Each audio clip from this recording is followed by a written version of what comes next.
First thing I'm going to do is come down to 50 millimeters and make a little dot, and then I'm going to come down to the 60, and that's 10, and the 70, and the 80. Make little dots.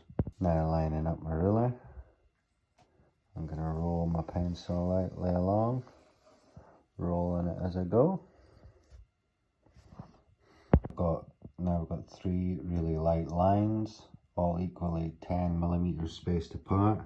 I came down 50 millimeters, and then another 10, and another 10, and another 10, all equally spaced out.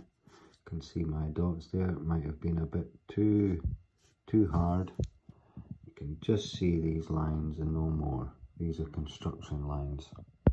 Next here, I'm going to write out the alphabet, making sure that the bottom of the letter hits the line and the top of the letter hits the line. It's actually quite hard. I'm not very good at it, so we're all practicing together.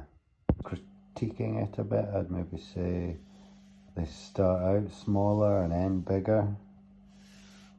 Maybe the spaces between them are too big as it ends up. I'm not very good at this, but we can all practice it together.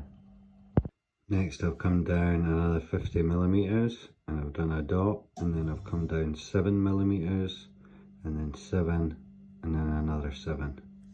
I'm going to draw light construction lines. Here's my lines there.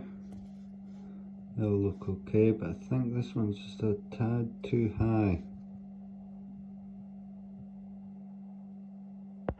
There we go, that looks better I think. Looks more equal, more pleasing to the eye. I'm going to rub out these dots that I've done because they're a bit too heavy. Now I'm going to do the same, practicing in between the 7 millimeter construction lines. And I'm going to write the alphabet and my name again, as neatly, slowly, and as taking my time to hit the bottom of every letter on the bottom of the line and top of the letter on the top line, to keep them all as neat as we possibly can.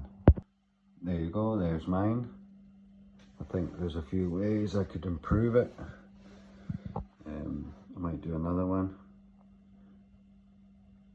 But the reason we're doing this, if we'll ever, when we're doing any tests or drawing, we'll use this 7mm method in the construction lines to annotate any drawings. So if we're ever doing a drawing and we've got to write a title or your name in the name box in your class,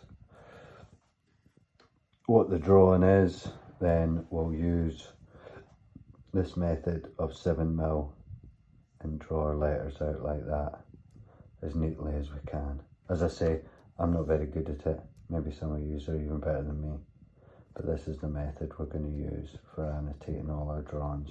And we can practice that this week. It won't take us too long, it's not too hard.